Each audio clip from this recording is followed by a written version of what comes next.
I tend to think of it like I'm a sculptor. That pantsing part is I'm trying to get materials that I can sculpt into something. The way I've said this, and I joked that I was kicked off author panels for this, but it was only one. But it's my writing process is a lot like foreplay interrupted by a jackhammer.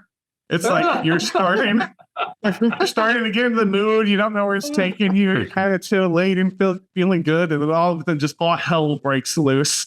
I just rip everything apart. There's hammering and destruction, and before you know it, you're just surrounded by debris, and the ground's torn up, and the pipes are leaking, and you're trying to make sense of what the hell just happened.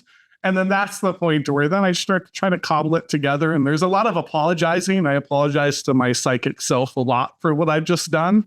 And then try to forming that into something that makes sense. And if not pleasurable, is at least memorable for the both of us. So writers, readers, drinkers, lend me your ears and your liver. Welcome to Writers Drinking Whiskey Open Bar, your boozy author panel where we talk like pirates and drink like writers. I am your host, William R. Hincy, and joining me today, got a really delightful panel, so let's get straight to meeting them. Panel, hello, everybody. Hello. Hello.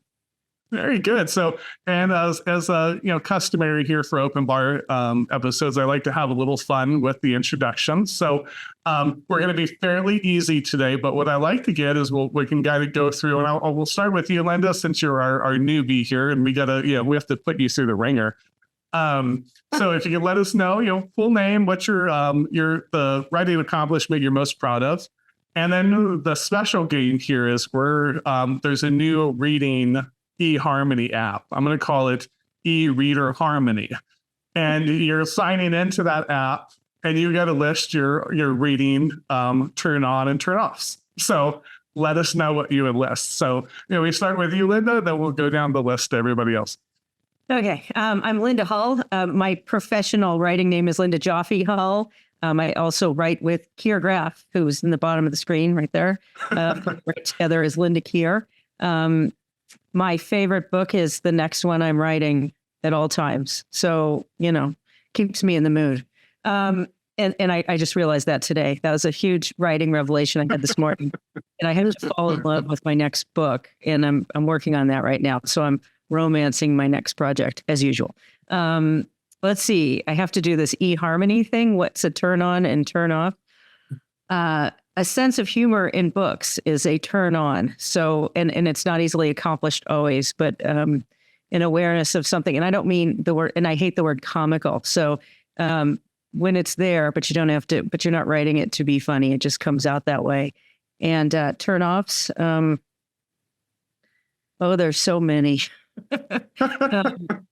But what I will say is I'm not a book snob, in that if a book captures my attention and keeps my attention through the whole book, it can be as literary or as smutty or as romancy or as it doesn't matter to me. A good book is a good book, and I have no interest in defining that by anything other than I keep wanting to read it.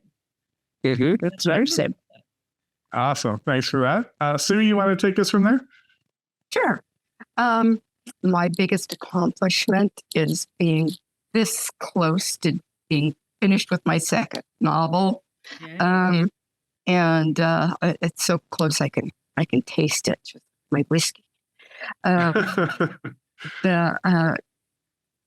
It's been a long time coming, and it just feels really good to be just almost at that finish line now. And as for eHarmony, I would imagine that my eHarmony name would be like Lies for a Living, and it wouldn't get me very many dates. But turn-ons in books, I love it when somebody just totally blindsides me in the very best of ways. And turn-offs would have to be when I'm rooting for the main character to be dead, probably 12, 13 pages in. And other than that, I'm easy. So ask anybody on eHarmony. other than like a little like homicidal rage. Yeah, it's easy. So thanks. So thanks for that. And then Carrie, you want to take us from there? Sure. Literary turn-ons would be, well, I like big books, and I cannot lie. I love a book that compels me to read 600 or 700 pages. However, literary turnoff is when you sense that the writer is going long, not because they have so much story that they can't contain themselves, but that they feel that they have so much to say. And I'm still smarting from this ponderous literary novel I read a few months ago that it just felt like. Talking about, I'm interrupting you. Sorry. That happens. But yeah, I like clarity in writing, and I like it when an author knows what they want to do and they can get to the point, whether it's a 120-page book or a 700-page book, something like that. Yeah, did that answer the question? Absolutely. What was the accomplishment you're most proud of? Accomplishment I'm most proud of. I would say, I'm going to say my 13th book, which is the Royal Game, which is the book that Linda and I had come out earlier this year. Because when I started, my goal, when I started writing, my goal was to write and publish one book. I thought, that was an achievable goal. Of course, I wanted more, but I thought if you set your sights, something achievable, like, it seems audacious to come out of the gate and say, oh, I want to write, 20 books or 25 books. However, having published that first book, I wanted more and more and more. But yeah, it kind of hit me when this book came out earlier this spring that they've really started to add up. And I'm just really pleased and proud to have been in the game this long. Mm-hmm. Yeah, that is an accomplishment. It's funny you say that because I remember when we chatted on your episode of the show, and I think one of your early goals was to be a rock star. So it's like that was my teenage goal was to be a filmmaker and a musician who scored my own films. That's real. Yeah. Wrote, directed, starred. I can't. But my mature goal as I entered my 20s was to write and publish a book. Right. Very good. Awesome. Thanks for that. And Dario, you want to take it from there? Yeah. Well, greatest accomplishment. So, I do two things. I write, though I haven't written a novel in a while, but I have two novels and a memoir that I'm very proud of. And I'm also an editor. I'm a freelance editor. I mostly work with indies. And, greatest accomplishments. I'm really pleased to be able to help a lot of writers. And, I've got some people through some difficult gates, like actually getting an agent when they were turned down the first time and had one more chance. So I feel good about those kind of things. Boy, literary dating. Well, turn-ons. I'm a stylist. I like writers who use the language and all its tools. I like prose that's complex and interesting, but not flowery. So, I can quote people like John le Carré. But the main thing is I want a book that keeps me turning the pages. I want to care for the character. I want to be turning the pages faster and faster. And by 2/3 of the way, I shouldn't be able to put the book down. That's kind of my my benchmark. Turn-offs. God, I could mention some writers, but writers who just fail to make me care for the character. And I'm brutal, I'll give. And I think part of that is being an editor and having had a slush pile at one point when I was a small publisher. If you don't grab me in the first 2 or 3 pages, I'm done. I won't give you 2 chapters. And I have trouble finding books to read because so many people focus on, crazy action beginnings rather than making me care. Mm-hmm. Sure. Sure. I think like episode on openings too, where it's like they got to be that writing rule of open with action, and everyone took that extremely literally all the time, and everything became a Michael Bay movie in print. But I don't say everything, but that became a trend for a bit. Awesome. Then let's get into the show here proper. So round one, I'm going to kind of keep it free flowing here, since we're talking mostly writing process from a craft or kind of drafting process. So are you a pantser, a plotter, some combination of the two, some third thing, that's not option there. We started with Linda last time. Dario, we ended with you. Let's start with you this time. Sure.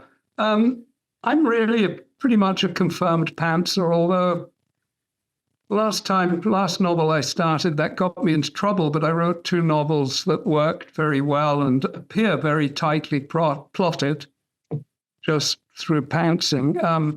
I think if your characters are alive and act autonomously when they're given a good, strong setup and the right challenges and motivations and goals, they're going to create a good plot. So I'm really I'm really character driven. I don't, I think most of the time I can tell when an author is really a hardcore plotter. But it works for some people. I don't believe in right and wrong, and I'm all about there not being rules. I think really what works for you is the way you should write, and that's the right way to do it. But I'm a pantser. It kills me if I try and plot. It sucks all the interest out of it. I like to have my opening couple of scenes. Got to have those, and maybe 1 or 2 waypoints, and some idea of the ending, which is always going to change. But I couldn't just plot the whole thing out. It doesn't work. The characters react so intricately with one another that it only works when they're interacting on the page for me. I can't visualize that in advance. Sure. Is anyone a plotter? Oh, there we go. Let's swap over then. And actually, this is perfect, because the other part of this question, and I think I mentioned it in the email that I was so excited about, was, Keir and Linda, since you guys also write together. So maybe Linda, since, you're new, and ladies first, because I'm a good West Virginia boy here, I gotta, mind my manners. Maybe you can tell us your individual writing process. Then Keir, and then maybe you guys can talk about if there's any differences, how it kind of works when you guys are collaborating. Absolutely. I wrote 6 books on my own before I started collaborating with Keir. We've written 5 together, and I am now working on one by myself again. Or it seems weird not writing with Keir. In fact, I've thought about 87 times this last week, but for advice. But when I started, I was a pure pantser. I wrote 3 books pantsing. And then I said, I will never, ever, ever, ever do that again. And I plotted my next 3 books using Save the Cat. But they were pretty traditional. They were kind of wacky, cozy mysteries, because I had an editor ask me to write a series. And I found that to be a lot more, it was a lot more helpful in keeping my anxiety level down. I don't know that it made a better book or a not better book. It was a more organized book. And I think I'm learning that I might have ADHD now that I'm 100. And I don't care. However, then I've written a bunch of books with Keir, which I'll allow him to discuss. And we've had what I would say was an incredible planning and plotting for a variety of important reasons. And now I'm working, when I feel like it, on a new book, a new project that is all me. And I am going to be both plotting and pantsing, because I see that there's a huge value in both. And I feel like I have to allow myself the freedom to just let shit happen. And I also need to know where I'm going. So I'm a hybrid author, if you will. but I'm not an indie author. I'm just a hybrid pantser plotter author. I do know exactly how my book's going to end. I know how it starts.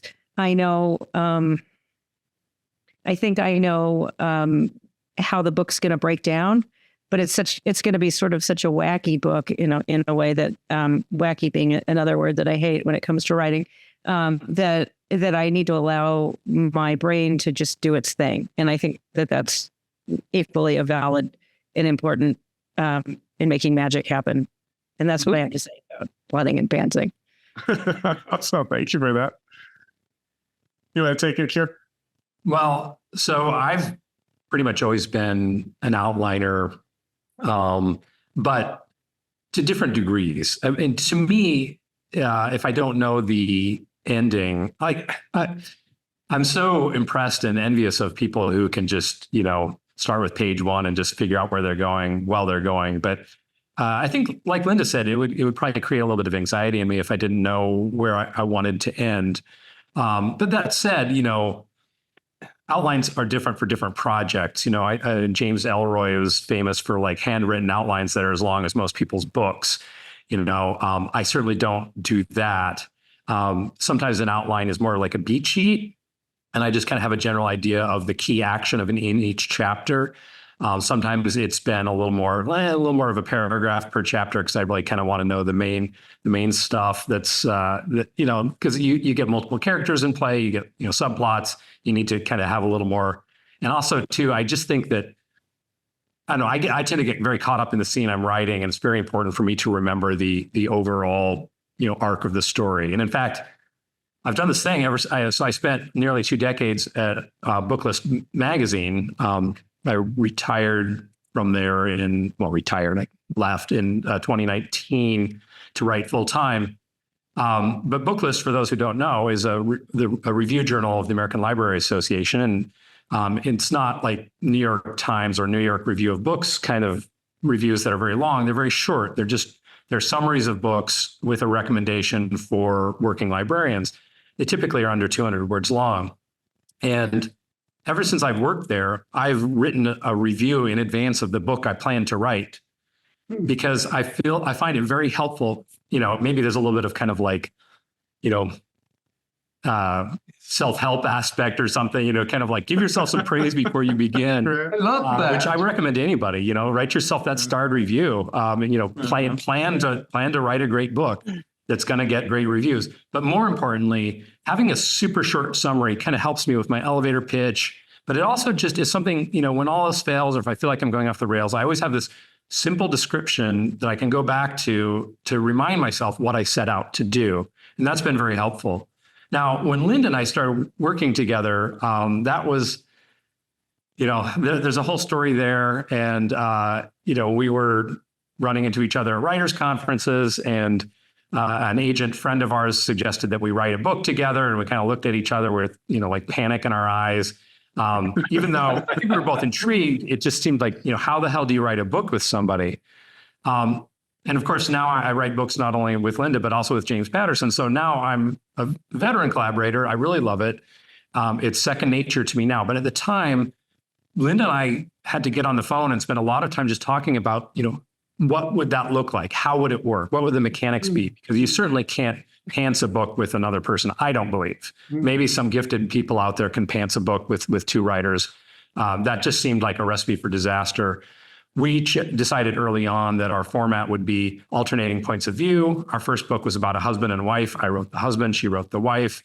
And that, so that was really fun. That gave us the ability to have our characters view the same circumstance separately, or to have different thoughts about something, or to experience it differently. But also we couldn't have them literally experiencing different things. So we had to know where we were going.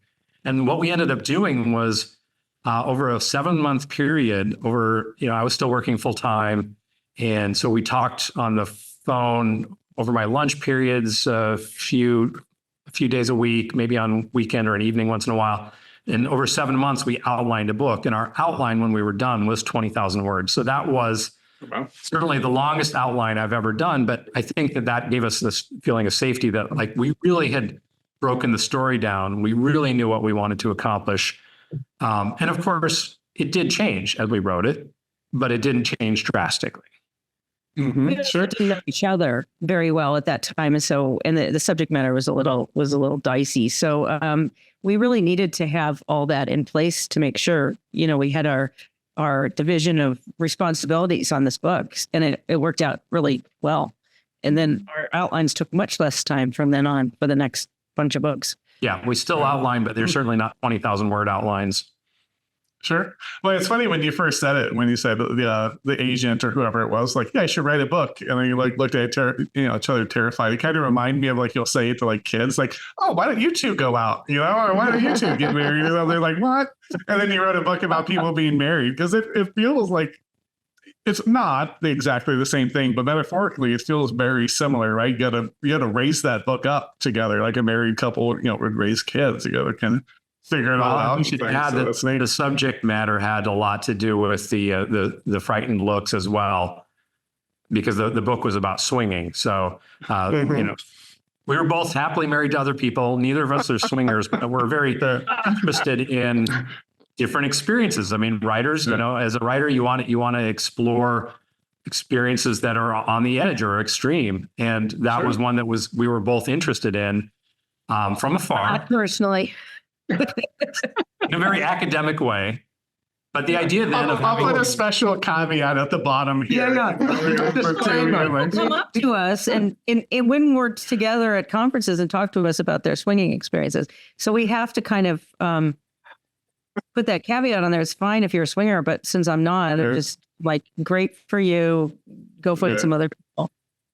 And we were at the Tucson Book Festival, and we met a man and a woman who were writing a book together about swinging, and they're swingers. And, so there's people out there who have a very different method of research than we do. For sure. All hands on. Yeah. Very good. Awesome. You want to take it from there, Sim? I am more of a pantser than a German World War II tank. It's like, I like the organic feeling of it. And most of the time I'll go at it. I'll have the beginning of an idea, and I'll have the end of an idea. And it's all a matter of combining all those little pieces into something that fits. And so far, that really has worked for me. A lot of times I don't know exactly where it's going, and it surprises me halfway through.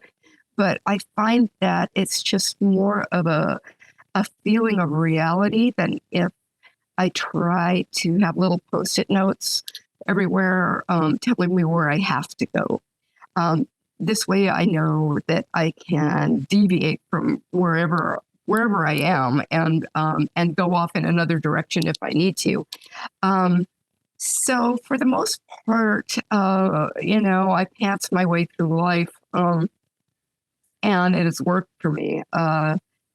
I'm pretty happy with it. I'll probably continue that way until I get to the point where, I am really, really stuck. But so far, so good.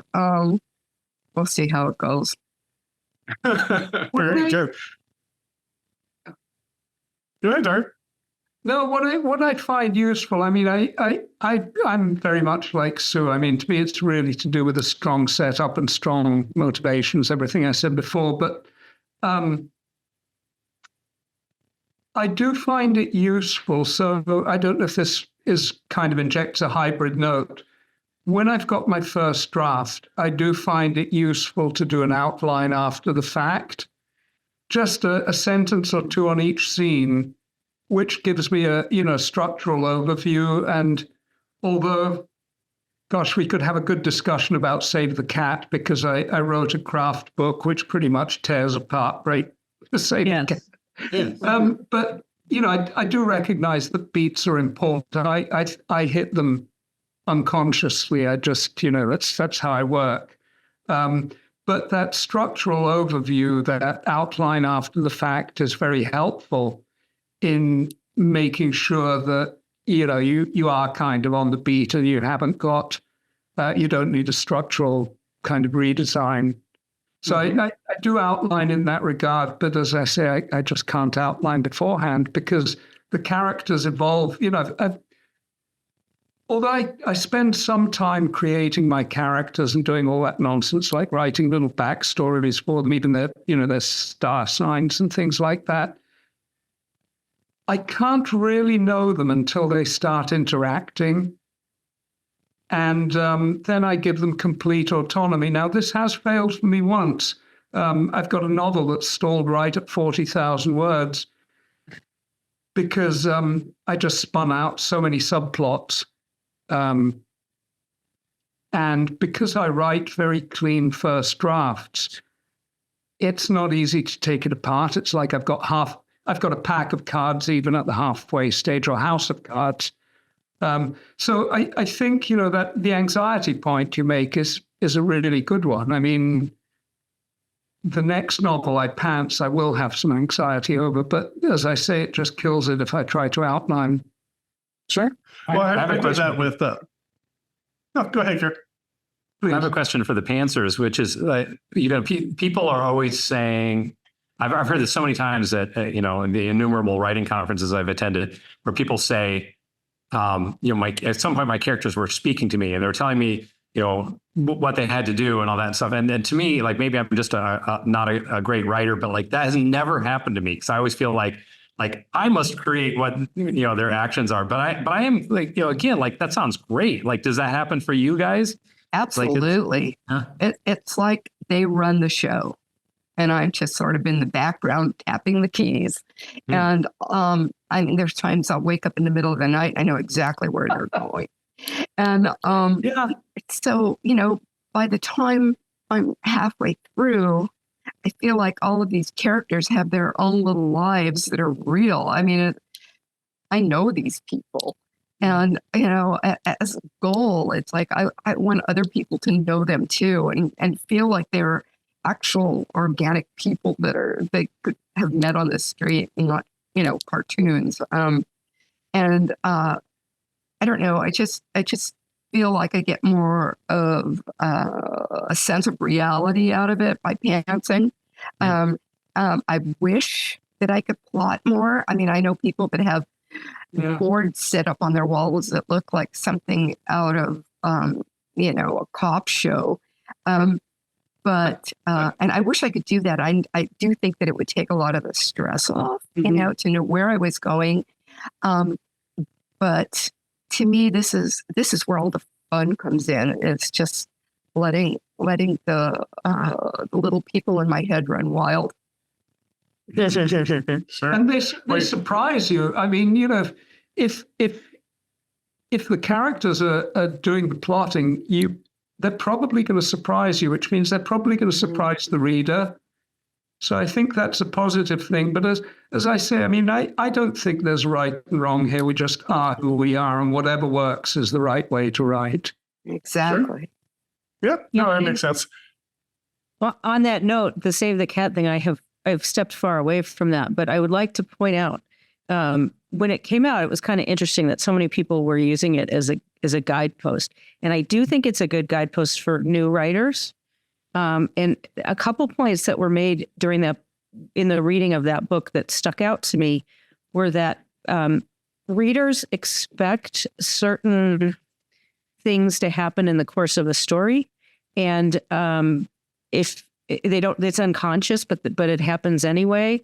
They need it. And I sort of argued that if you were writing writing literary fiction and you plan to peel a grape for 300 pages, you followed Save the Cat, you actually would make some of that process more interesting than I've sometimes seen it in literary fiction.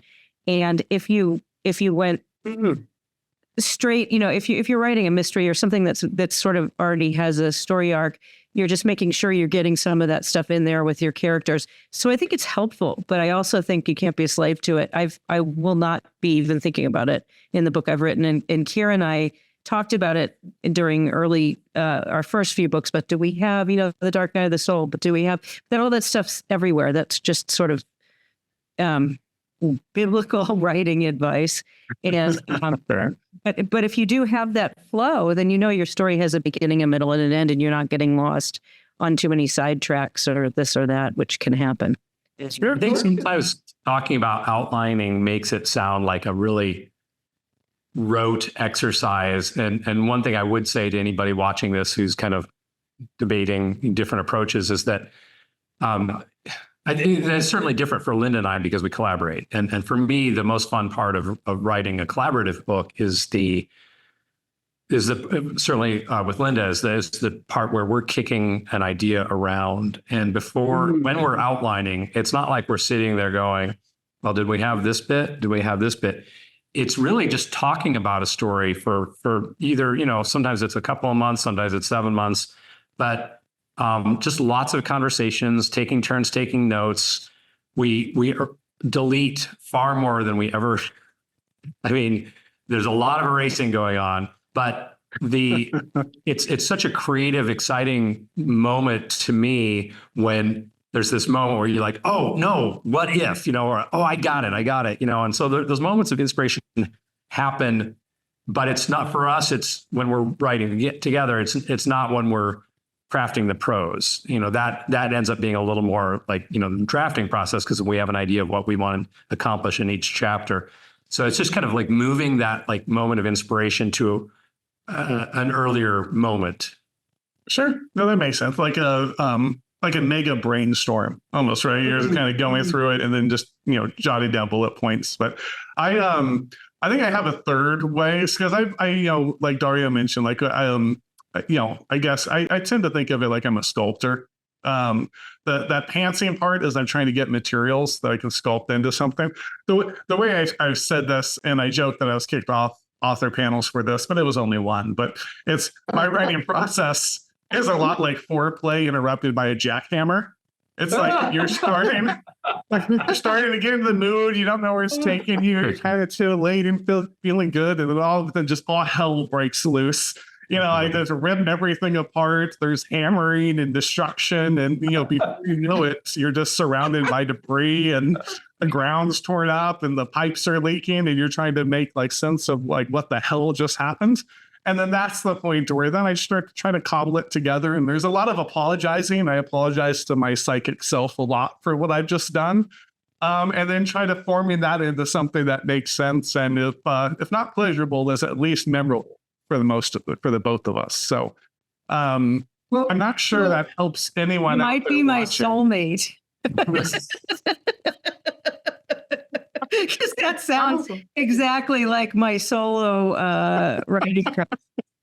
Which is what outlines, which you might think of as, I don't know, instructional guides. I don't know. Yeah. Well, I think most people, when they pick up a jackhammer, have an outline. But But Bill, I have to ask, Bill, you've just finished or putting the finishing touches to a 300,000 word epic, absurdist satire. Did you pants it? I did, yeah. I actually did a lot like you said, Dario. So when I wrote the first draft, I just wrote that out. It wasn't, I think the final word count with it is like 240,000. Oh, okay. Oh, that's all. Cool. Yeah. That's all. Yeah. I think they focused too much on the epic part of epic absurdist satire, but yeah, no. So I just wrote it. I got that story out. At that point, it wasn't, the word count wasn't even close to that. Probably not even half. Maybe it's 100,000 words when I wrote it out. I don't remember exactly, but then I actually outlined it because there's a lot, going on. So it's Pirates of Appalachia. Anyone watching and people on the panel haven't heard me talk about it. The conceit is it happened in this quasi future after an event called the Trumpocalypse. And the states and everything are kind of the entire world is different, but the same. And so there's these hillbillies and what used to be West Virginia, which is now called the unincorporated areas, that are sailing down to sack the city of Pittsburgh. So they're going to sail down the Ohio River. They want to sack Pittsburgh, which is the grandest city state in the world. So it's got those pirates. That's kind of a stream of it. It's got what's going on. And the debates, everything in the political realm in Pittsburgh is literally WWF, like wrestling, they're literally like hammering each other and stuff. There's that part of it. And then there's a corporate part too, because it's really a corporatocracy that's going on in Pittsburgh. So, and there's one more that I've never talked with anyone about, and they'll just have to read it. There's another kind of pillar on that. So when I wanted to make sure those all made sense, I sat down and really kind of said, okay, I need to plot this out, time wise. One of the things that, we talked about turn-offs and turn-ons, with fantasy writing in particular, I think more real world writing doesn't run into this problem as much, but is when people kind of teleport places. Like it's like you've established it's a big continent and one character takes 600 words, like it's all these chapters to get somewhere. And then the next time, because plot needs to happen, they're just to the next place, and they teleport. So I didn't want that. I wanted everything to kind of make sense. So how long does it take the pirates to go? And this kind of dystopian, but that seems a little dark for it's really absurdist and fun. But this crazy world, how long does it take them to actually sail there to vice versa, so that time goes. So I did map it out I did a pretty good outline that I kind of followed through. And then kind of that gave me whole missing chapters. There's things I was like, okay, this feels missing. This feels like a little rushed. The character didn't develop properly here. So you did really the outline after your short draft. Yeah. I've heard we had SJ Roseanne on one time, and I think it was SJ, but I hope I'm not putting words in her mouth, but she had called it like a vomit draft. I've heard people call it a zero draft, where it's just like you just get it out. So you're literally just slapping clay onto a mantle and figuring it out from there. I've heard vomit draft for sure. That always kind of, again, like everybody's method, like whatever works for any writer, like do it, and it's totally fine. Mm-hmm.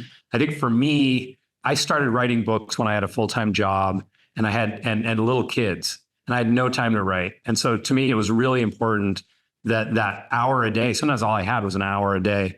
It was very important that was productive and I had something to show for that hour. And you can accomplish a lot writing very little every day. P.G. Woodhouse, famously wrote, 380 words a day or whatever. And, every now and then you add it up and you've got a book. So you can do it in short bits. But for me, it was very important that it be clean and usable. Of course, it's going to be revised. Of course, it's going to be edited. But for me, just my anxiety about getting enough written to finish a book when I was working with small kids, again, that's another reason I outlined is like I had to know that I was usable. The idea of spending a couple of weeks going down some rabbit hole that I decided I wasn't going to use, again, anxiety producing. Mm-hmm. Sure. Can I ask a question? Oh, sorry, Bill, go ahead. No, Dario, go for it.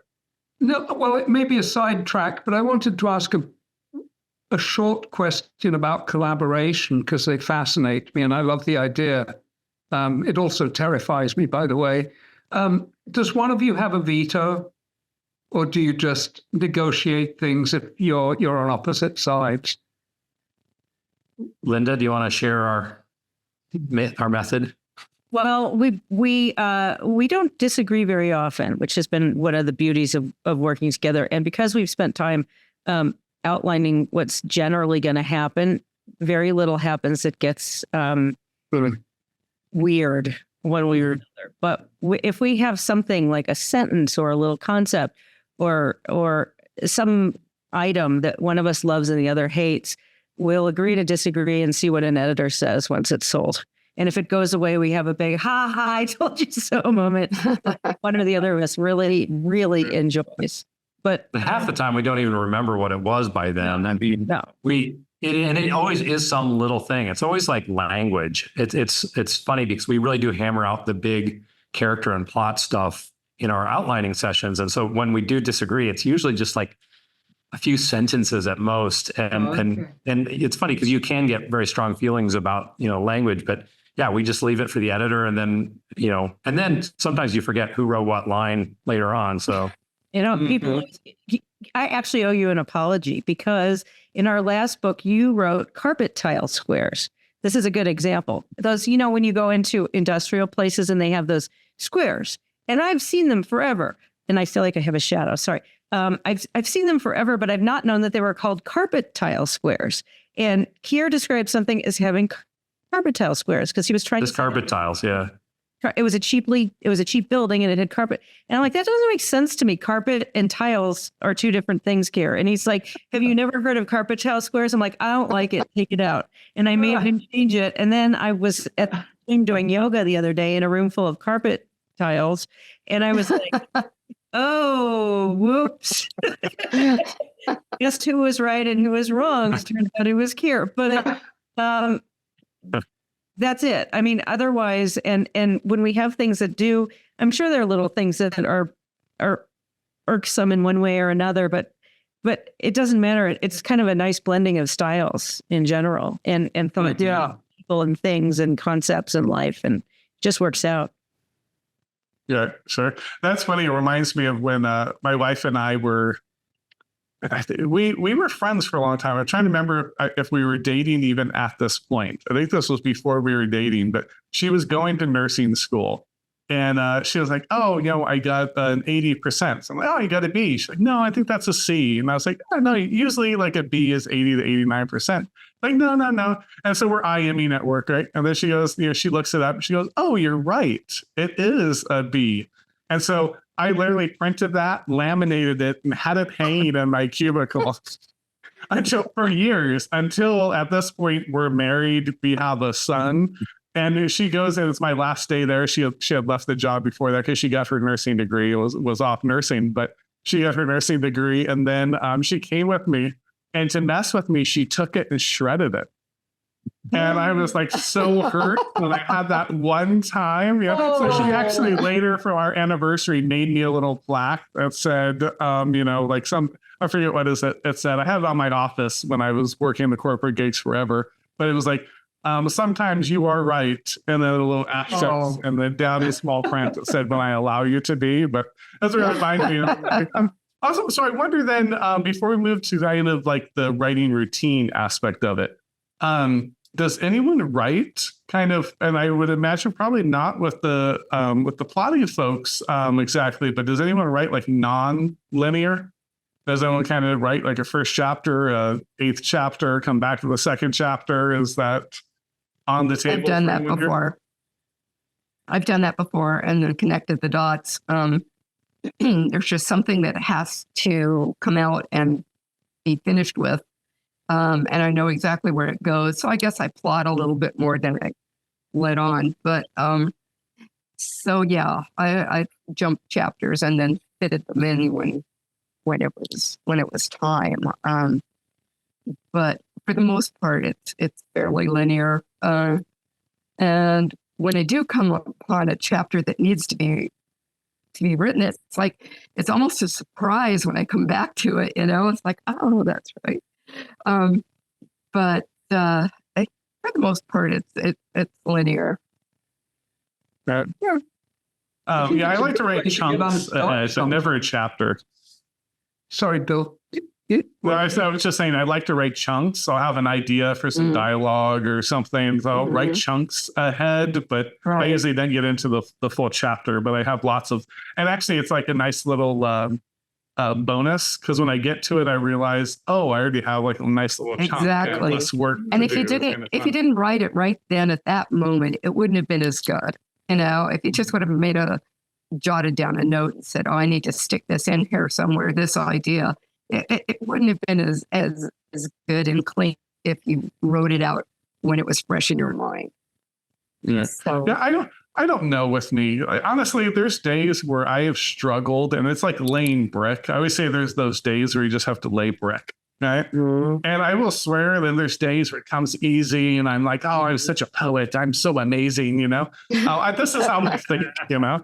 Half this show, I'm not listening to anyone. I'm just going, I'm so amazing. I'm so amazing. Yeah, that whole writing out a sequence thing freaks me right out. You know, I know people will like leave a little bracketed note to themselves, like come back at later and write this or describe this or whatever. But you know, I also, like Dario, I also do some editing. And have worked with an author that I adore, who's just a brilliant prose stylist, but we are completely different in how we approach writing, like writing a novel, because she writes the things that, kind of her creativity calls her to write when the moment is hot, and then pieces them together later. And to me, I'm very much about, like, this causes this, and I need to know, and I need to do them in order. If I did, realize my teenage dream of directing films, I would probably want to shoot them in sequence, which most people don't do because it's not cost effective. But that way, everybody involved, the actors, everybody knows what happened in the last scene, and they know what's going to happen in the next scene. I'm always astonished when actors, like great actors, of course, can do this. They sometimes shoot the end of the movie first because that's what the shooting schedule calls for. Like, how the hell do you do that? But well, it's like being a playwright, right? At least you get to, it goes beginning, like a stage actor or a playwright, you go beginning to end, you get to follow the character through. But yeah, it's amazing that you can do it with film. But point taken. But getting back to what I was saying just about the Lane Brick, actually, is I literally, when I look back at it, couldn't tell you sometimes the days where I struggled and I look back at that writing and I'm like, oh, this is better than those times where I'm like, like, I think I was so amazing. I'm like, what was this? I love drinking, but I don't drink when I write, because the one time I did it, I never think that. I have so much self-loathing and weirdness going on in my head. I'm kidding about like my imaginations here, but I thought that I'm drinking. I'm like, this is coming out so well. Oh, I'm just first drafts. I'm always going to have a few cocktails, and the next morning I read it and I'm like, I don't have any idea. I don't even know how to edit this. This has to just go in the trash, and we're just starting over. Awesome. Any final thoughts on there before we trek on to just kind of writing routine? I was going to say that the project that I'm working on, and God knows how long it's going to take me, is going to be completely written out of order. And the only reason, and I hate that, like I'm just like here, and I need to, in order to free myself and let the story tell itself, it's going to have to, because it's different points in time from different characters, and the A story, the main story, is going to be completely informed by what has happened in the past.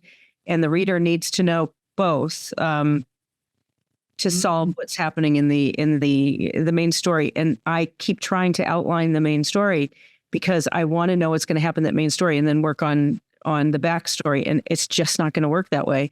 So I think I have to focus on characters and let them tell their stories, and they're all interwoven, and weave them all together so that main story can tell itself. And I've never let myself do this, and it's an interesting challenge.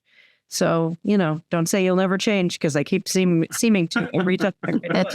Okay. Well, I think it's a really brilliant point, because one of the things, when I had a corporate career as a director for quality regulatory, so you can see, like, I have two sides of my brain here. One of the things that we talked about a lot was like different processes produce different results, right? And that's really easy to see on like a manufacturing floor when we're making medical devices, things like that, right? You change your process that can do different results, but that also happens with your process, how you do things. So I think that's a brilliant point. You have this different idea, this different story you want to tell, and then that other process doesn't work. So it's uncomfortable to switch it, right? Like changing your daily routine or whatever, but that might be what you need to get there. So that's exciting. I'm happy for you. That looks really cool. Yeah, it is turning out sort of cool in my mind. Isn't Great book. I just hope I write it. It's a mystery how any novel gets written, isn't it? It really is. It's just, I always come back to that. How does anyone get a novel written? It's amazing. Yeah.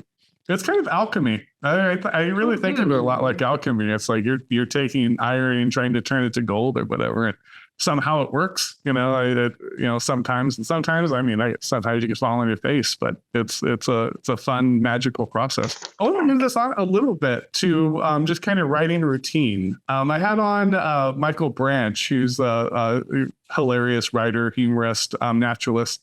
And he had told me some really funny stories about different writers he had talked to. So what I was thinking is kind of, how do you start your day? You start morning, or actually not start your day, how you start your writing day. You write in the mornings, the night? Do you require seatbelts to keep you in place, a casino room in Reno, cooler whiskey to kind of finish a project off? Are there any other kind of particular lifestyle considerations that you start with? And Sue, I think we started with you last time, so maybe we just start with you. Oh, okay. I go in spurts. I think I have two speeds, on and comatose. Dario knows this and gives me hell for it. But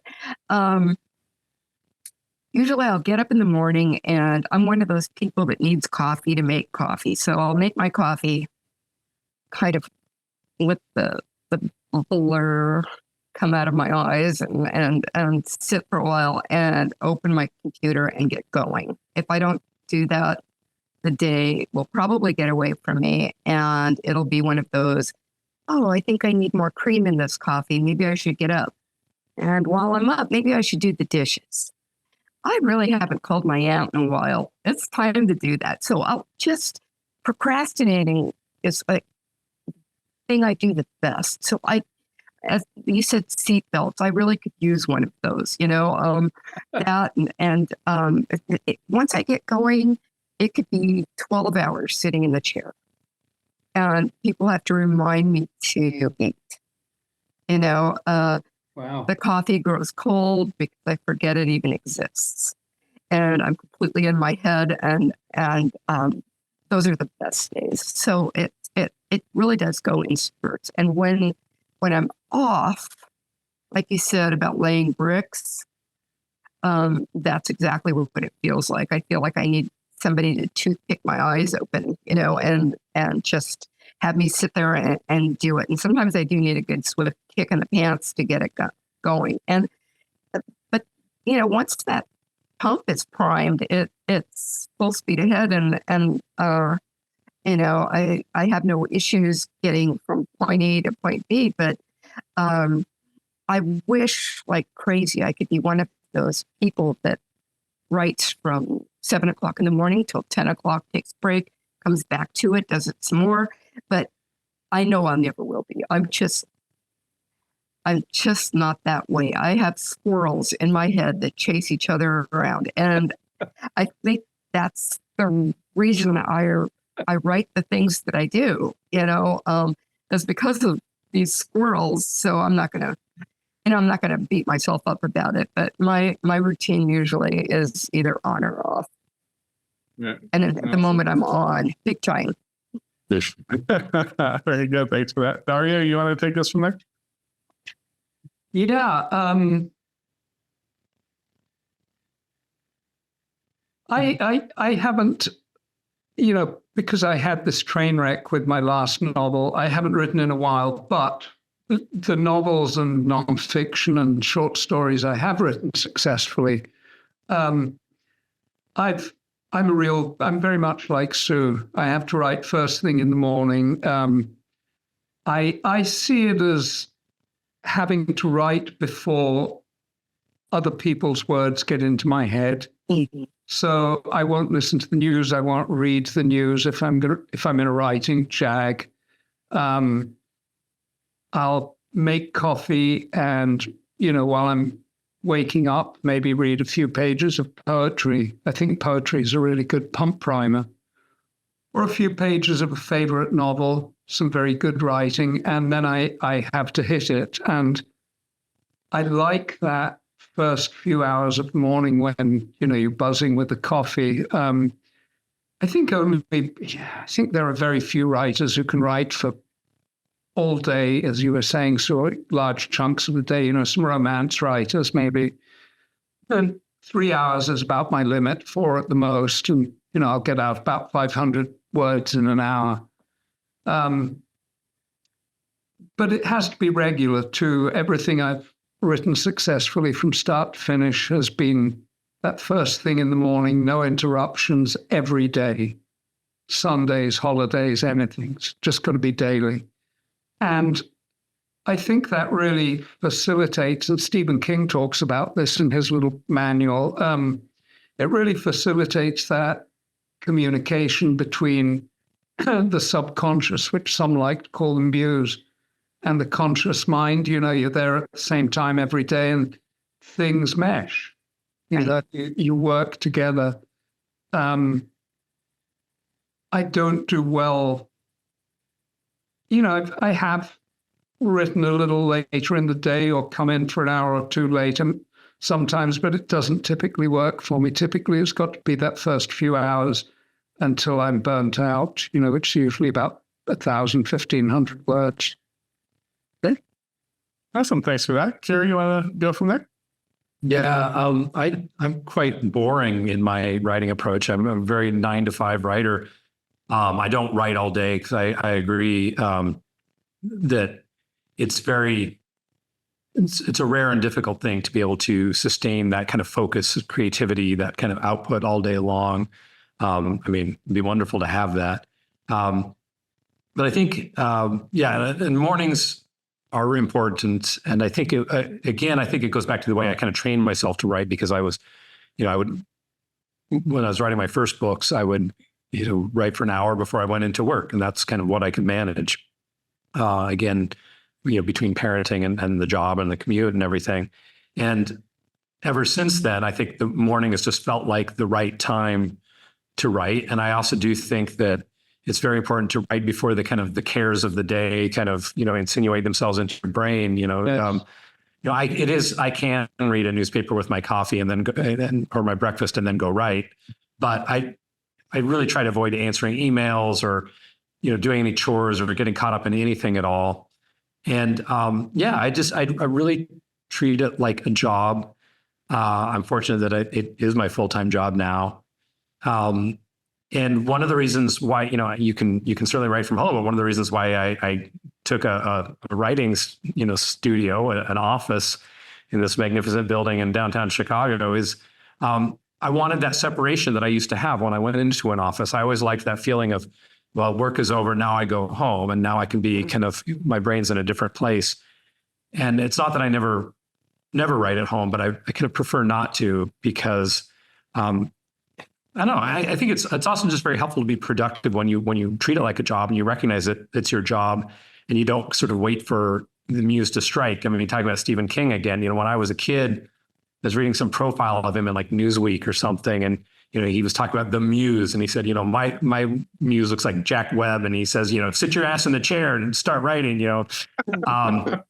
his muse had a flat top haircut. So I do, I try to be very, very kind of regular about it. And maybe because of the fact that I used to kind of reserve a lot of my weekends for, I'm now newly an empty nester, but I used to reserve a lot of, weekends were for families.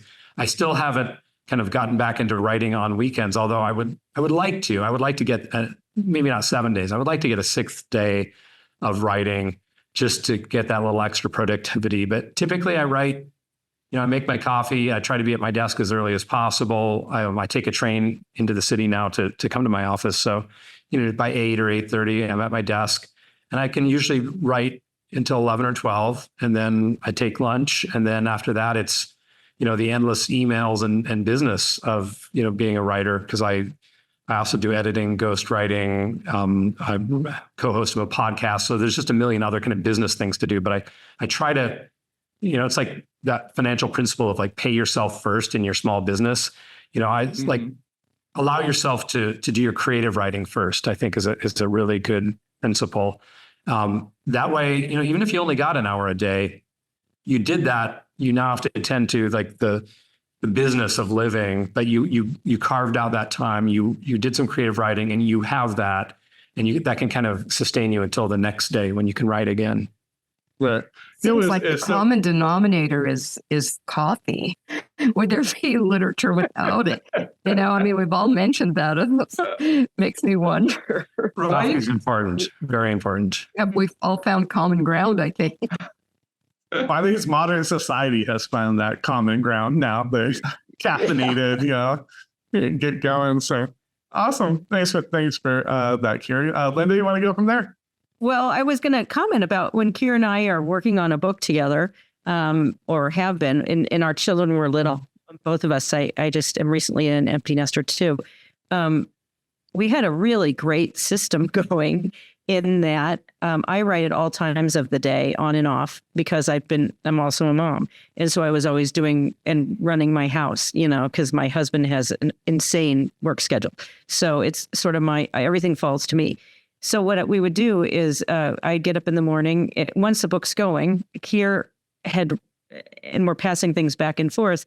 I'd wake up in the morning, I'd get my daughter off to school and walk my dogs, and I'd sit down at my desk around 9:30, and Keir had already written for the morning, because he was an hour ahead in Chicago, and I'd have a little Easter egg waiting for me in my inbox that I needed to address, edit, and then respond to in terms of whatever my scene was next.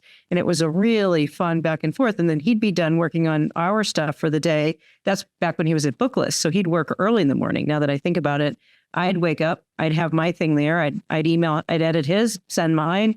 And then the next day, the same thing would continue and continue. And we just had a really great system going. He drafts much faster than I do. So I kind of had all day to get my stuff done, to send to him the next day, looking like I did it in an hour or two. It could be 12 hours or whatever. As things evolved between us on these books, it got a little more loose, but oftentimes we would start having conversations about what was going to happen next while I was walking my dogs. And Keir loves when my dogs bark a lot, and I have very barky dogs. So that was fun. And now I'm free, right? At the moment, we've got a book turned in that our agent's dealing with, and I'm working on my own project. And it's an interesting struggle, but I do write every day. If I don't touch my computer, I feel like, unless I specifically am not writing, which I do take time off, I have to do something every day. And I like to keep in that same sort of schedule where I get up, I walk my dogs, and then I'm at my computer. I typically work out around lunchtime, and then I'm back to my computer, and then it's dinner time. I walk my dogs again, it's dinner time. And now I'm allowing myself to not work at night if I don't need to. But before, there were moments when I'd be sitting on the computer in bed, if that's what it needed to be to get the scene done. Sure. However long it. The timestamps on Linda's stuff would often be like after midnight, which was always very shocking to me because I'm useless after dinner time. After dinner is for a cocktail and a book or maybe some TV or a movie. But I'm impressed by people who can write at night, but I can't do it. Yeah. Well, it's funny, when I was working the corporate gig and writing at the same time, kind of the tack I took, because I'm not a morning person. So the idea that I'm going to wake up at 5 and be functional to write for an hour and then get, commute off to work, which I did for most of my career, that was never going to work. I could barely function in the morning. So the tack that I had taken was I would get exceptionally good at my job. I would get there, whatever it was, I would figure out every personality, every computer system, everything I needed, and I would get good at it to where I could write during the day. So I would be like, okay, so I get in, I need to do these 6 things that takes everyone else 4 hours. Well, I get them done in an hour, and I have 3 hours to kind of write. And I write these things called medical device reports. I don't work there anymore, so I'm going to, and apparently I did look this up. I had a lawyer on the show and I asked him specifically too. So I didn't work for anything that does any creative writing, so they can't take credit for my work. I would write these medical device reports and I had to be writing them. Well, they were like very easy. They were kind of redundant to a degree because you have a product that fails a certain way, right? It fails that way, failed again. I have to notify FDA. Most of the details are the same. So I would get super good. I'd write those all down. And then in the box I had to write medical device reports, I wrote my first novel, and you could fit about 2 paragraphs there, on the screen.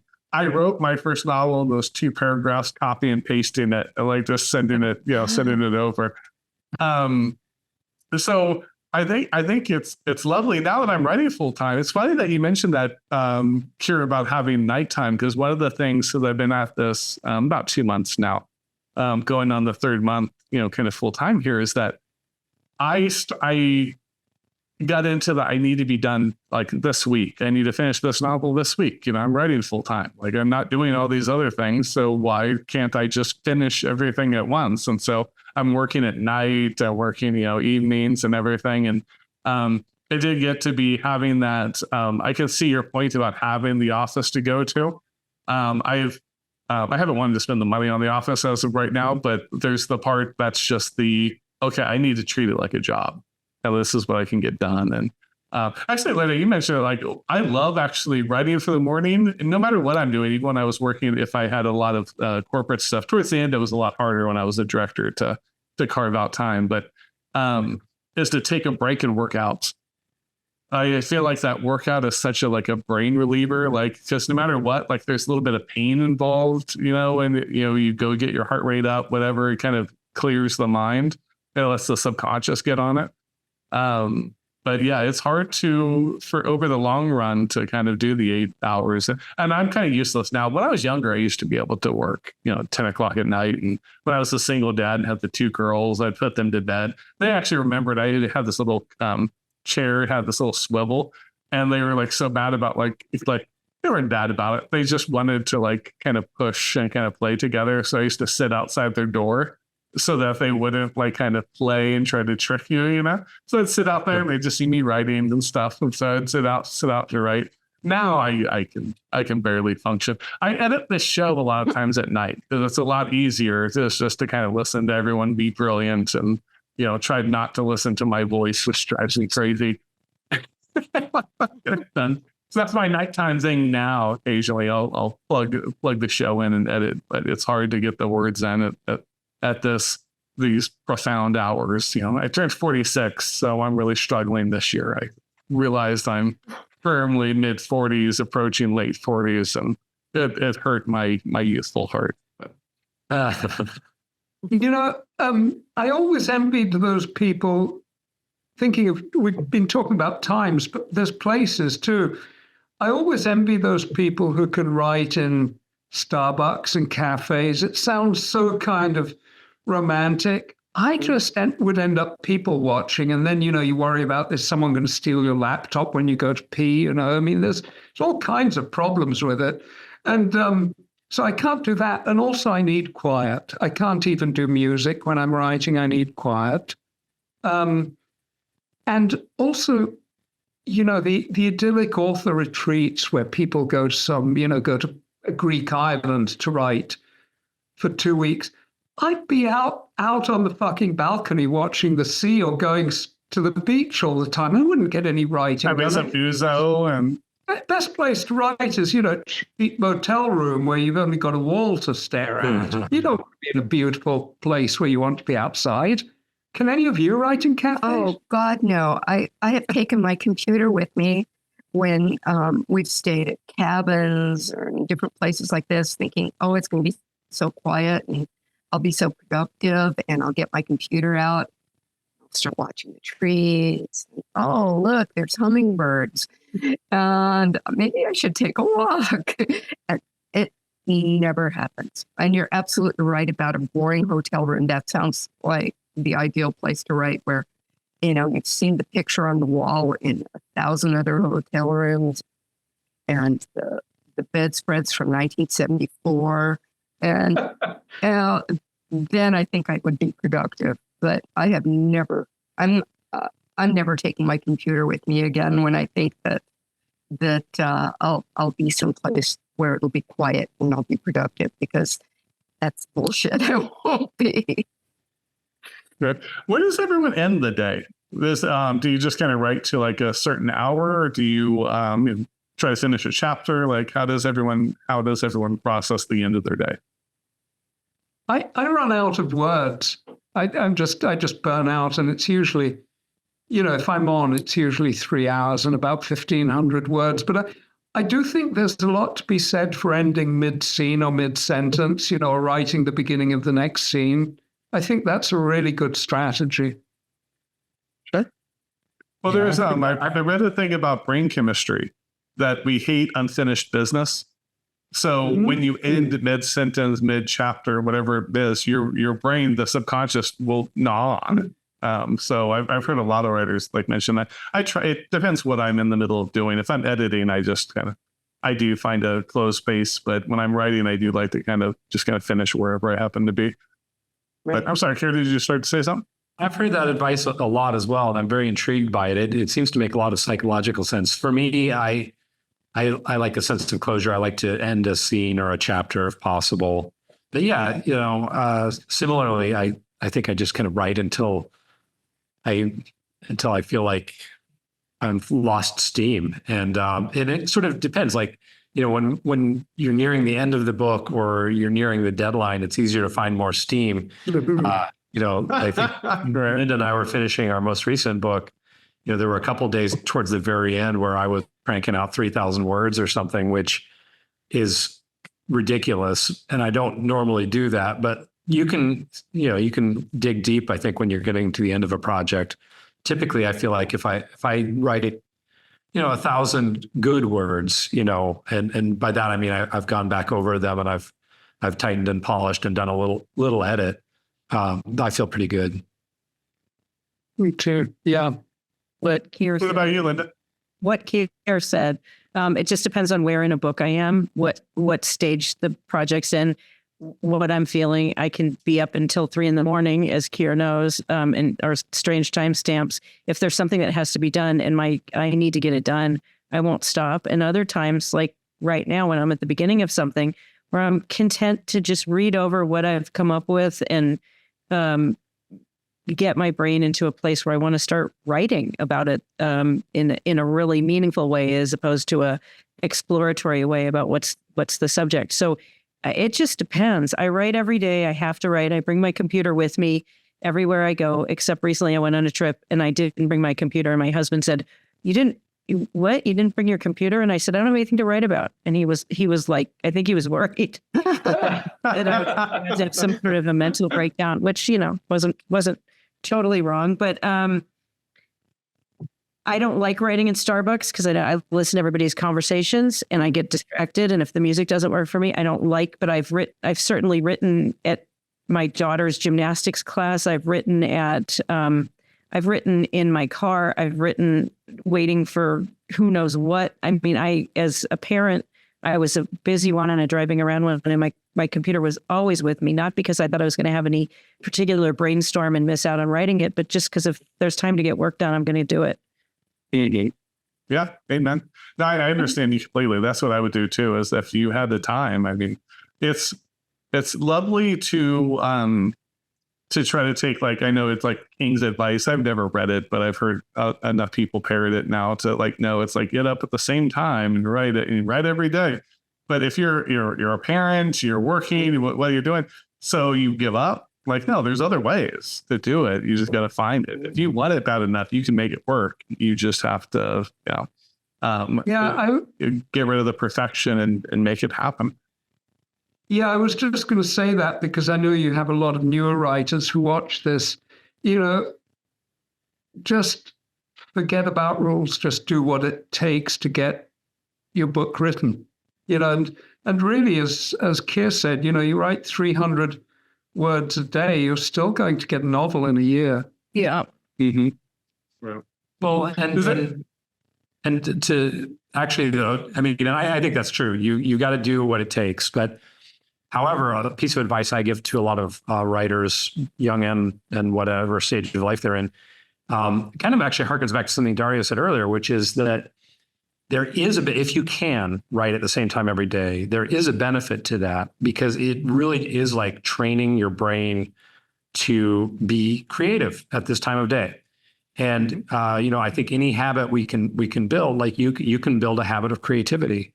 And, it's a good way to kind of hold yourself accountable as well, and I often tell people too, you don't have to, it's kind of foolhardy to say, well, I'm going to sit down and write for 3 hours every morning or 4 or 5 or whatever, because you just don't know if you're going to be able to. But if you say you can make an appointment with yourself to sit down at the same time, schedule permitting, and see what happens. Maybe you only write 15 minutes or maybe you write an hour or 45 minutes or whatever. But I think for people who are trying to, writing is an endurance sport. Writing a novel is an endurance sport. And so it requires training. You can't sit down and suddenly be Stephen King. And so, if you're going to run a marathon, you start out running and you've never run before, your first run is going to be 1 mile. And you're going to be probably walking and jogging during that 1 mile. And so similarly with writing, there's no shame at all in sitting down for 15 minutes one day, and maybe the next day it's 20. And then a few weeks later, you're doing an hour, and if you're into your story and your story is a good one, you will find that you're eager to sit down and the story starts to flow at that time of day in a way it might not flow at 5 p.m. Right. I mean, that makes a ton of sense. I know one writer who uses a timer, and she's quite prolific. She sets it for 15 minutes and she writes for 15 minutes, and then she'll either reset the timer or get up and walk around. But usually, she's into a scene by then, so she'll set it for another, and she's quite successful. But that's her, is it a get out of jail free card? I don't know. It leaves her the option of not being locked into a particular 3-hour set, but she's always resetting the timer. That just, well, I think there's, I like to think of it too as like, and I think Kiri kind of touched on it there, was that there's like people will set milestones, right? It's like, I want to be done with 100 pages by the end of the month, right? And then they miss that and they get terribly depressed or whatever. Or I want 1,500 words every single day.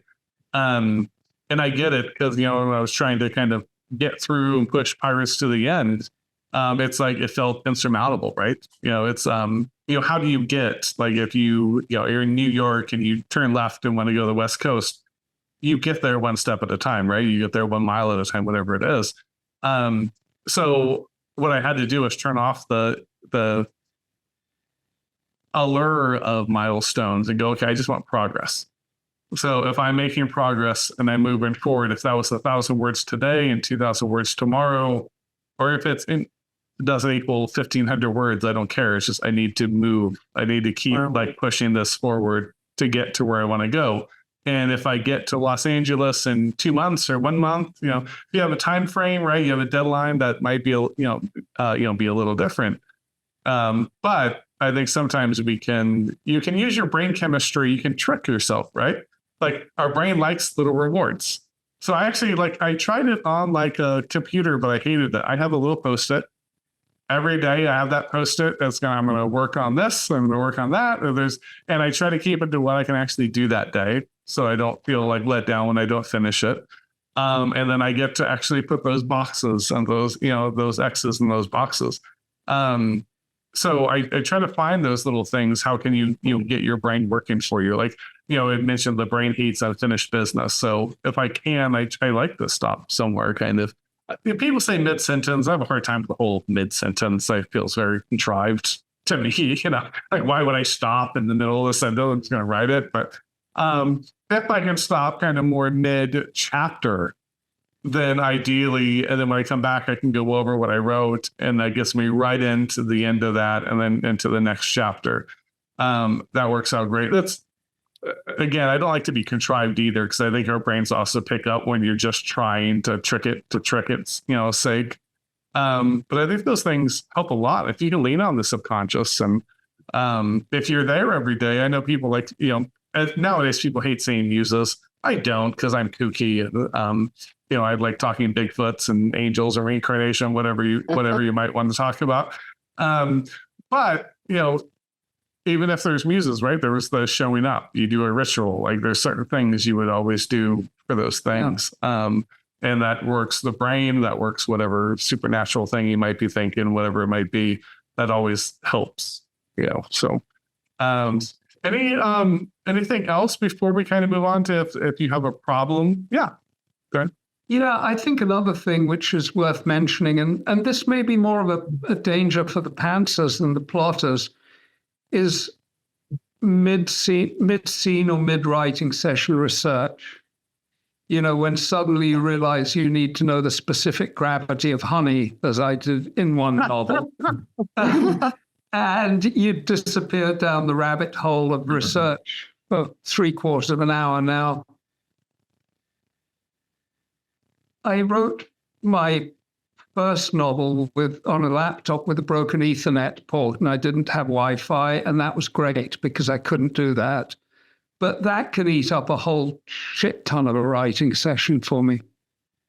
So that's a real danger, especially if you're limited to an hour in the morning before you go to work or something. You may be better off on a typewriter or longhand. Sure.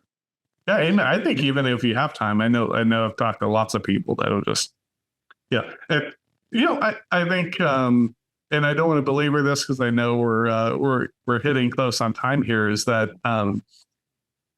there's always a reason to waste time, right? There's always a reason to be distracted. Be kind to yourself, but don't be indulgent. Yeah. So, it's like, if you don't do something that day, you don't need to, berate yourself and like flog yourself for it. But hey, sometimes if you want to build a fence, get outside. It might be a little hot, might be a little comfortable. Get outside, like lay the brick for that fence, So, and I think what happens a lot of times with writers is you can get really indulgent and just go, I just don't have it today. I'm going to do this. And maybe there's certain days you need a mental health day, and you need to, every writer has to kind of assess for themselves that. But there's certain times where no, you just got to push through. You got to tough it out a little. Every day you don't feel great when you go to the gym. Sometimes you push through and it ends up being a great day, and sometimes it doesn't. But you push through when you got the gains from it. So as you can tell, I'm a huge bodybuilder. So. Awesome. So then I did want to transition before we close up. Shop today. It was that. So there's you have your writing process, kind of routine, drafting, all of that. What about how do you know when it may not be working? And actually, maybe Linda, we can start with you, because then you had talked about for this new project, you wanted to tweak it because you need it for that project. But in broader picture, how do you know you're trying to write, it's not working? Maybe it's that idea's fizzled out. Maybe it's multiple things. How do you kind of decipher when maybe you need to start tweaking kind of your routine or your writing process? That's an interesting question. I don't write a book. I know I'm going to be spending a year with that book, a year and a half. Who knows? I don't write a book that's not going to work. I'm going to just make it work. I'm not saying that you're going to read it and say this is the greatest piece of fiction I've ever read in my life, but I maybe I'll put it aside for a while. Maybe I will revisit it 100 times, but I will figure out a way through it, which is part of the thinking process that goes in before a book. That said, I have been trying to think about in a more holistic way what are better writing habits that I could develop and techniques. So this is my 12th book. So what did I do in the earlier years that I was so excited about? I'm a little jaded in a way I wasn't then. How do you get back to the love of a story? Mm-hmm. I've gotten very, as I said, ADHD in my habits. I get up all the time. I can't sit for very long. I hate that feeling of sitting for too long, but I'm sort of looking forward to that, where I get so lost in a story that I'm sitting there. What don't I need to do? What things can wait? So I am constantly trying to think that out, because I think of each project as a very different, almost living being. And how do you come at it in a way? I've now almost raised 3 kids, and they're all very different, and they're all the same. They're all cool, interesting, thriving adult-ish human beings. In what ways do you approach each kid a little different from each other? And I hate to, books with children, but it's true. How did I look at the way I was writing?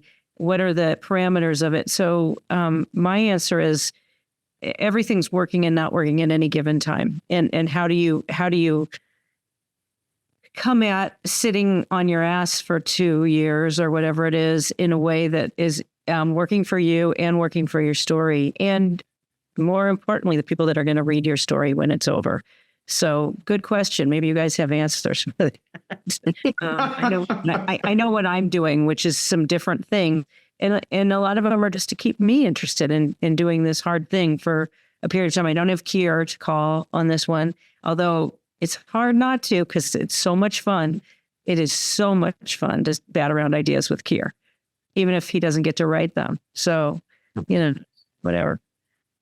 Maybe he can be your editor for this one. He, mentioned editing on the side there. So Yeah, I mean, it's just a whole different. I'm doing something very different than I've done before, and I'm excited about it. And so the question is, how do you do it well and different? yeah. And Yeah, maybe I didn't answer your question, but that's my answer.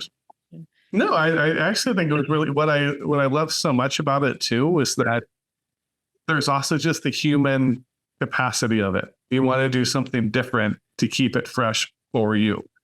And that is just everyone, right? Like everyone can hit that moment, and maybe not your first 2-3 bucks, but right, you can hit a point where you just want to do something fresh. So it makes a ton of sense.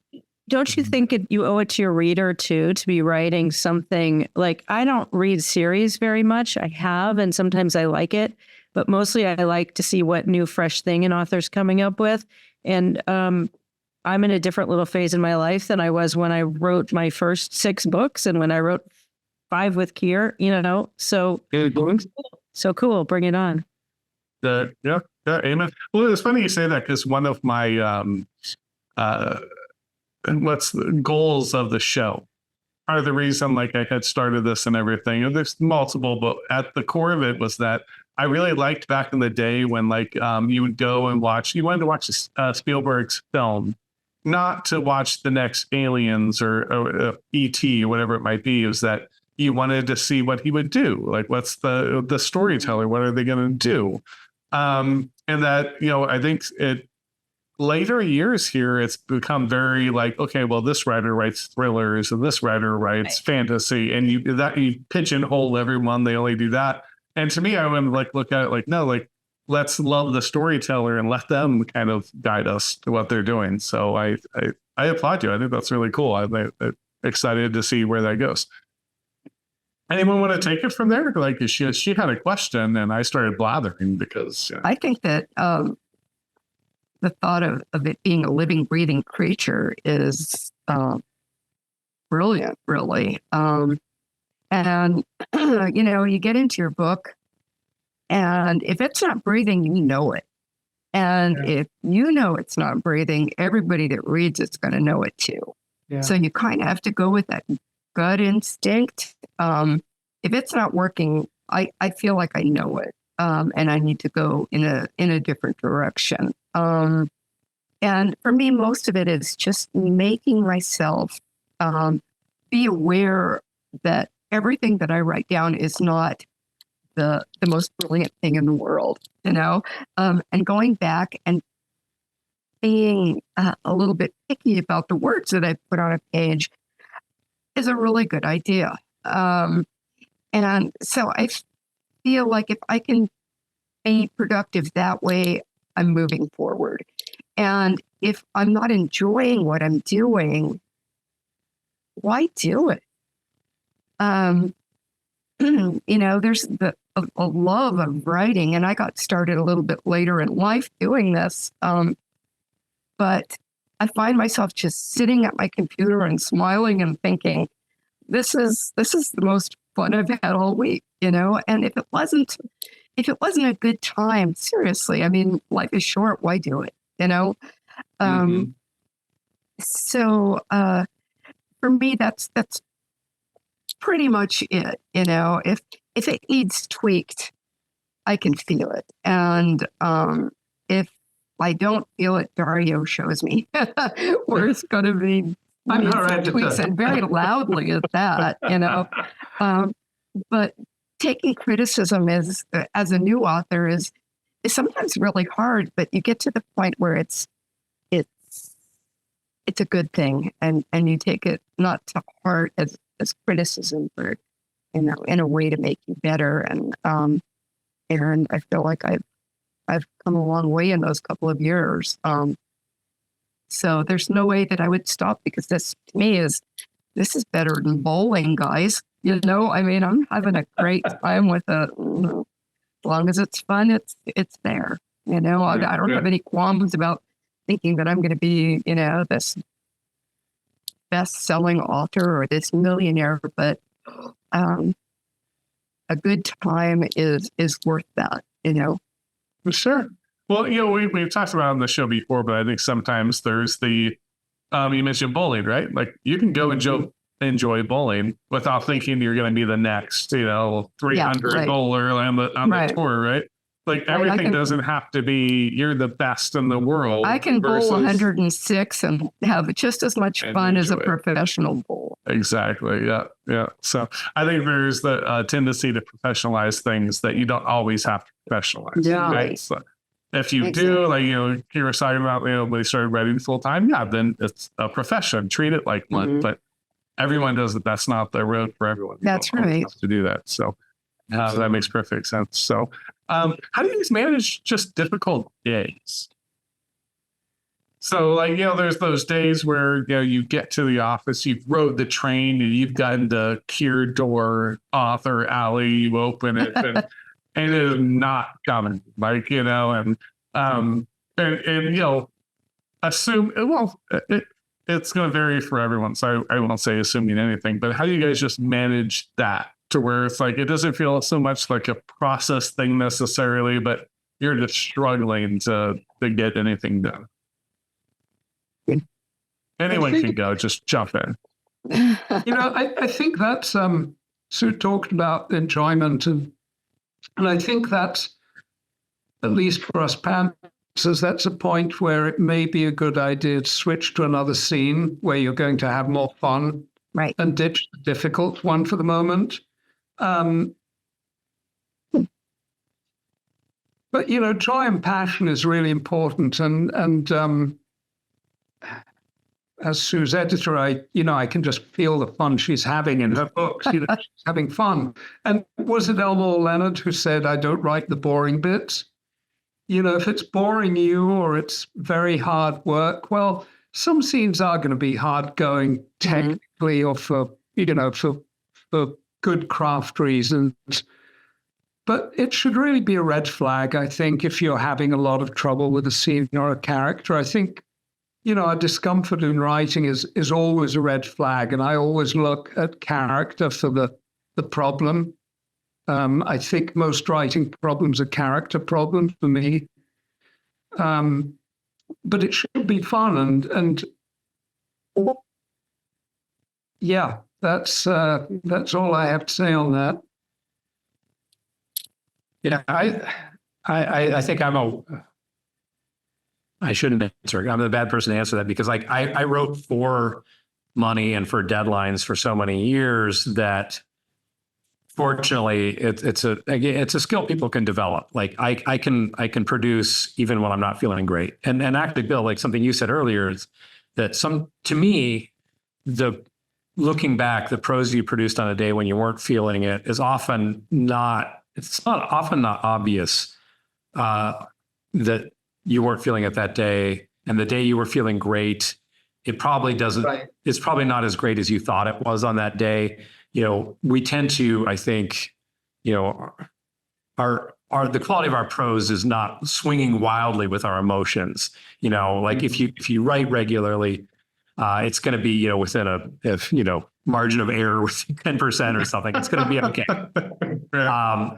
So I fortunately, because listen, Ray Bradbury said, write 1 million words and you'll begin to be an author or something like that. And it's true. It's something you just have to do a lot of it. And fortunately, having done a lot of it, I'm able to kind of just like, I can do it even if I'm not feeling great about it. But I will adjust my goals.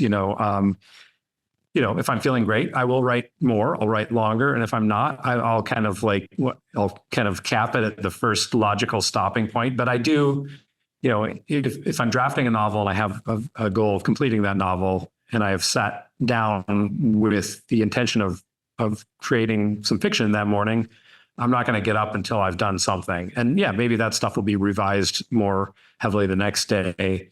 But something that was said a moment ago is it's really interesting too, because it's sort of like you shouldn't do it if it's not fun. But on the other hand, like you can't always make it fun.